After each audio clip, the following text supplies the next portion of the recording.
Hello friends, आप देख रहे हैं आपका चैनल शेयर बाजार विद आयुष। और दोस्तों, इस वीडियो में बात करेंगे ट्रांस रेल और डैम कैपिटल एडवाइजर यानी दोनों आईपीओ के आज के सब्सक्रिप्शन स्टेटस के बारे में। कितना दोस्तों ये आईपीओ दोनों भर पाए हैं आज के दिन, हम ये समझने वाले हैं इस वीडियो में, तो आप लोग देखिएगा वीडियो को पूरा ज़रूर। सो फ्रेंड्स, डैम कैपिटल से शुरुआत करते तो देखिए, डैम कैपिटल आईपीओ का आज सेकेंड डे था और अब एक दिन और बचा हुआ है इशू का, जो है 23 को, जब आप इस आईपीओ में पैसा लगा पाएंगे। ₹2 की दोस्तों इस आईपीओ की फेस वैल्यू है, 269 से 283 का प्राइस बैंड है, 53 शेयर का लॉट साइज है, 840 करोड़ का दोस्तों ये आईपीओ है, जिसमें से पूरा का पूरा ओएफएस आपको देखने को मिलेगा। दोनों एक्सचेंजेस पे याद रखिएगा, आपको इसकी लिस्टिंग देखने को मिलने वाली है।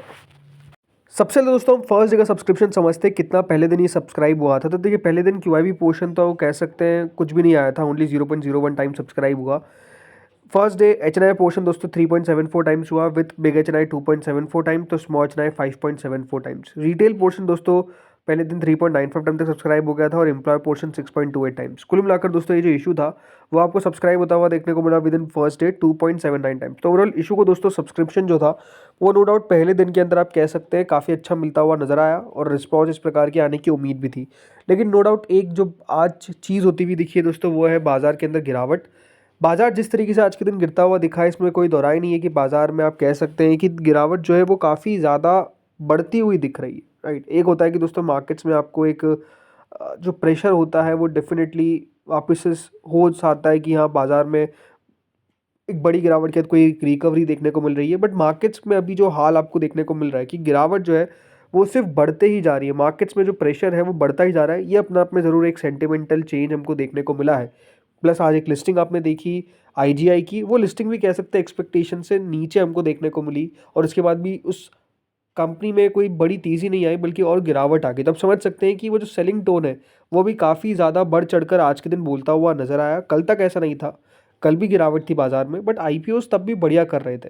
लेकिन आज उसके बाद भी कितना पैसा आया, चलिए ये देखते हैं। दोस्तों आज देखिए, क्यूआईबी पोर्शन करीबन 0.07 टाइम तक सब्सक्राइब हुआ, यानी आप आज भी कह सकते हैं कि क्यूआईबी इस आईपीओ में ज़्यादा इंटरेस्टेड नहीं रहे।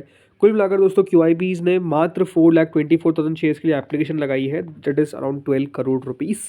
यानी आप समझ सकते हैं कि जो क्यूआईबी पोर्शन है वो डेफिनेटली कुछ खास अच्छे तरीके से इशू को सब्सक्राइब करता हुआ नजर नहीं आ रहा है, ये बात साफ नजर आती है। इसके बाद दोस्तों आती है नॉन इंस्टीट्यूशनल बायर्स की कैटेगरी, जो करीबन 11.46 टाइम तक सब्सक्राइब हो गई। तो एच एन आई पोर्शन तो नो डाउट हमको आज काफ़ी अच्छे तरीके से सब्सक्राइब होता हुआ दिखा, 44,43,000 शेयर के सामने। ऑलमोस्ट दोस्तों 5 करोड़ 9 लाख शेयर्स के लिए हमको एप्लीकेशन आती हुई दिखती है, यानी करीबन जो एच एन आईज हैं उनकी द्वारा 1440 करोड़ रुपए इस इशू में डाले गए हैं। अब इसमें अगर मैं बात करता हूँ big H N I category की, तो देखिए 9.31 टाइम तक big H N I portion subscribe हुआ है। 29,62,000 शेयर के सामने ऑलमोस्ट 2 करोड़ 75 लाख शेयर्स के लिए हमको एप्लीकेशन आता हुआ दिखा है, जो क्लोज टू 780 करोड़ रुपीस होता है। यानी अगर आप समझेंगे तो ये कह सकते हैं कि दोस्तों जो big H N I portion है उसके अंदर सब्सक्रिप्शन आज के दिन काफ़ी हमको अच्छा देखने को मिला, in despite of the market fall. फिर आती है दोस्तों स्मॉल चेन्नई कैटेगरी, जो 15.75 टाइम तक सब्सक्राइब हुआ, करीबन 14,81,000 शेयर के सामने 2 करोड़ 33 लाख शेयर्स के लिए हमको एप्लीकेशन आता हुआ दिखा। करीबन दोस्तों स्मॉल चेन्नईज ने इस इशू में 660 करोड़ रुपए अभी तक डाल दिए, यानी स्मॉल चेन्नईज भी अगर आप देखेंगे तो नो डाउट इशू को सब्सक्राइब तो अभी अच्छा करते हुए दिख रहे हैं, इसमें कोई दोहराई नहीं है। 660 करोड़ रुपए अपने आप में कोई छोटी बात नहीं है। फिर आती है दोस्तों रिटेल पोर्शन। रिटेल पोर्शन में दोस्तों पीछे नहीं है, 8.93 टाइम दोस्तों रिटेल पोर्शन सब्सक्राइब हो चुका है। 1 करोड़ 3 लाख शेयर रिटेल को ऑफर किया गया है, बट 9 करोड़ 26 लाख शेयर्स के लिए हमको एप्लीकेशन आता हुआ दिखा है, जो करीबन 2620 करोड़ रुपए होता है। यानी रिटेल पोर्शन भी आप समझ सकते हैं कि काफ़ी शानदार तरीके से इशू को सब्सक्राइब करता हुआ दिख रहा है, इशू को भरता हुआ दिख रहा है। अब आते हैं दोस्तों एम्प्लॉय पोर्शन पे। एम्प्लॉय पोर्शन दोस्तों 13 गुना तक सब्सक्राइब हुआ, करीबन 70 लाख शेयर के सामने 70,000 शेयर के सामने 9 लाख शेयर्स के लिए हमको एप्लीकेशन आता हुआ दिखा, जो 25.81 करोड़ रुपीज़ होता है। टोटल मिलाकर दोस्तों ये आईपीओ जो है वो 6.96 टाइम्स, यानी करीबन कंपनी को अभी तक 4,099 करोड़ रुपए जो है वो मिल चुके हैं। यानी अगर आपने समझा होगा दोस्तों, तो एक बात साफ नजर आती है कि इशू को सब्सक्रिप्शन तो काफ़ी अच्छा मिल रहा है। पहले दिन तक दोस्तों ये आईपीओ सब्सक्राइब हुआ ऑलमोस्ट 2.79 टाइम्स, और सेकंड डे तक सब्सक्राइब हो जाता है 6.96 टाइम्स। यानी जो ओवरऑल हम बात करते हैं रिस्पॉन्स की, वो तो इशू को दोस्तों अच्छा मिल रहा है, इसमें कोई दोहराई नहीं है। अच्छा पैसा जो है वो कंपनी को आता हुआ दिख रहा है। लेकिन एक सबसे बड़ा सवाल यहाँ पर आपका हो सकता है कि क्या अप्लाई करने के बाद भी ये गारंटी है कि जो अभी करंट जीएमपी पे ट्रेड हो रहा है या ये क्या उसी पर लिस्ट होगा? तो आंसर इज़ नो। ये बात ध्यान रखिएगा, जीएमपी वैसे भी देखिए इलीगल होती है, आपको बताइए। और जीएमपी दूसरी बात क्या होता है कि देखिए जीएमपी क्या है, ट्रेड्स हो रहे हैं, कोई कह रहा है कि हाँ मुझे इस भाव पे दे दो, कोई इस भाव पे दे दो। ये उस तरीके से दोस्तों जो जीएमपी है वो ऊपर चल जाती है। At the end of the day याद रखिए, कंपनी जो है वो अपने फंडामेंटल्स को बैक अगर करेगी तो बढ़िया कर सकता है। लेकिन एक और बात आपको समझनी पड़ेगी, वो है दोस्तों करंट मार्केट वॉलेटिलिटी, राइट। काफ़ी दोस्तों बाजार जो है वो अगर आप देखेंगे तो अभी वॉलेटाइल है, प्लस वॉलेटाइल किस साइड है, थोड़ी सी बियरिश साइड पे। तो आप समझ सकते हैं कि दोस्तों थोड़ा सा जो एक्सपेक्टेशंस है लिस्टिंग का, आपको थोड़ा सा डाउन करके चलना पड़ेगा। बिकॉज अगर दोस्तों बाजार इस तरीके से गिरता हुआ दिख रहा है, सेलिंग प्रेशर इतना हावी अगर बाजार में दिख रहा है, तो आप समझ सकते हैं कि चीज़ें कहीं ना कहीं तो थोड़ी सी दिक्कत में है। दूसरी बात, आप समझ सकते हैं कि एक और गिरावट का बड़ा कारण क्या है पता है आपको, वो है दोस्तों आईपीओस भी। बिकॉज बाजार की वो जो लिक्विडिटी की हम बात करते हैं ना, वो दोस्तों आईपीओस में जाती हुई दिख रही है, राइट। तो आईपीओस भी बहुत बार दोस्तों लिक्विडिटी को सोक कर लेते हैं। आप समझ सकते हैं एक साथ 8 आईपीओ खुले हुए हैं, तो आप रिटेल का पैसा भी दोस्तों आईपीओस में जा रहा है, इन्वेस्टर बड़े इन्वेस्टर्स का पैसा भी आईपीओ में लगाते हुए दिख रहे हैं। तब समझ सकते हैं कि बहुत सारी चीज़ें भी हमको देखने को मिल रही है। और तीसरा, एफआईएस तो बेच ही रहे हैं। तो वो सारी चीज़ें दोस्तों आप कह सकते हैं कि थोड़ा सा भी मार्केट का मूड माहौल ख़राब कर रही है। बाकी दोस्तों जो करंट ग्रे मार्केट है वो 180 रुपये पे है, यानी इसकी ग्रे मार्केट ने तब भी दम नहीं तोड़ा और 63% पे करंटली चलती हुई दिख रही है। क्वेश्चन इसकी कितना सस्टेन कर पाएगा।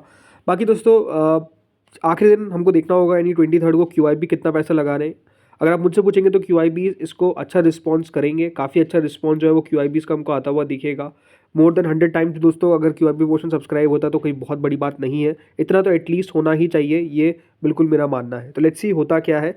बट अगर आप मुझसे पूछेंगे क्या मैं अप्लाई कर रहा हूँ, तो जी हाँ मैं अप्लाई कर रहा हूँ। I think Dam Capital Advisors, मान लीजिए 60% ना होकर 40%, 30% भी लिस्ट होता है तो कोई दिक्कत वाली बात नहीं है। दूसरी बात, ये कंपनी ऐसी है जो आप पोर्टफोलियो में भी रख सकते हैं। ये इस प्रकार की स्ट्रॉन्ग, बेसिकली आप कह सकते हैं मैनेजमेंट इसका है।